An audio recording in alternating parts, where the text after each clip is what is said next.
జై శ్రీరామ్. అందరికీ నమస్తే అండి. ఈ మతాల పిచ్చి, కులాల పిచ్చి మళ్ళీ కొత్తగా ఒకడొచ్చినాడు తెర మీదకి. గోత్రాల పిచ్చోడు. వీడు ఇప్పుడు కాదు, గత కొన్ని సంవత్సరాల నుంచే ఉన్నాడు సోషల్ మీడియాలో, ఫేస్బుక్ వాటిల్లో ఈ త్యాగరాజ స్వామి వారి కీర్తనలు, పద్యాలు అనుకుంటూ పాడుకుంటూ ఉంటాడు. నేను రామభక్తుణ్ణి అనేసి, వీరరాఘవరెడ్డి అనేటువంటి వాడు. వాడిని మొదటగా నేను పరిశీలించినప్పుడు, సరే రాముడి భక్తుడు, రాముడి కీర్తనలు పాడుతూ ఉన్నాడు అనేసి అంటే మనం గౌరవించాలి, మనం ఎగతాళి చేయకూడదు ఎవరినైనా సరే.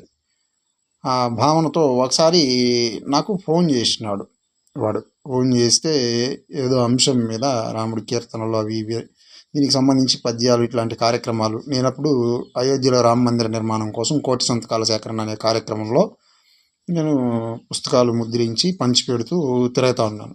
ఆ టైంలో ఇతను ఫోన్ చేసి భక్తికి సంబంధించి, సనాతన సమాజానికి సంబంధించి మాట్లాడకుండా గోత్రాలకు సంబంధించి ఎత్తుకున్నాడు అనమాట టాపిక్లు.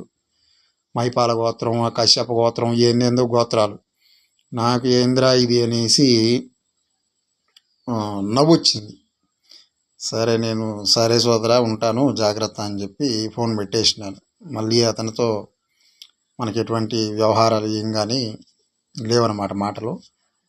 మళ్ళీ ఇప్పుడు సడన్గా ఇప్పుడు 2 రోజులుగా సోషల్ మీడియాలో వాడి గురించి న్యూస్లు వైరల్ అవుతూ ఉన్నాయి.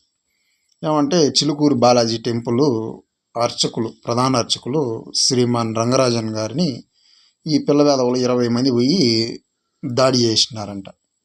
ఏ అంశంలో, దేని గురించి వాళ్ళకి దాడులు చేసేంత ఎక్కువగా వాళ్ళు వెళ్ళి అంత చేసినారనేది మనకు తెలియదు. కానీ ఆ వీడియోలో చూస్తూ ఉంటే అంత పెద్ద ఆయన ఎంత మంచి వ్యక్తి.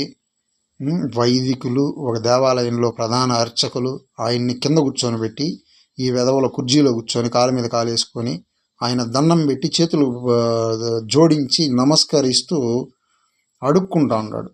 ఈ నీచులు ఆయన్ని బెదిరిస్తూ ఉన్నారు. ఏందిరా ఇది మత పిచ్చి, హిందూ అనేసి అన్ని మతాల వాళ్ళు మొహాల్లో ఉమ్మరా. ఏదైనా వ్యవహారాలు ఉంటే చట్టపరంగా పోలీసులు ఉన్నారు, చట్టం ఉంది, న్యాయస్థానాలు ఉన్నాయి, తేల్చుకోవాలి. కానీ ఒక వృద్ధ అర్చకుడిని 20 మంది వెళ్ళి మీరు దాడి చేసి ఆయన్ని కొట్టి హింసిస్తే ఏమంటారు దీన్ని? వీడిని ఖచ్చితంగా, వీడికి చట్టపరంగా శిక్ష పడాలి. మెట్టుతో కొట్టండి వెధవని. మెంటల్గా ఆడువాడు, సైకోగాడిలాగా మాట్లాడతాడు వాడు. వీళ్ళని ప్రోత్సహించద్దండి. దేవుడి పేరు, మతం పేరు, హిందూ అనుకుంటా మీసాలు తిప్పుకొని డైలాగులు వేస్తారు, రౌడీజాలు చేస్తారు ఈ వెధవలు.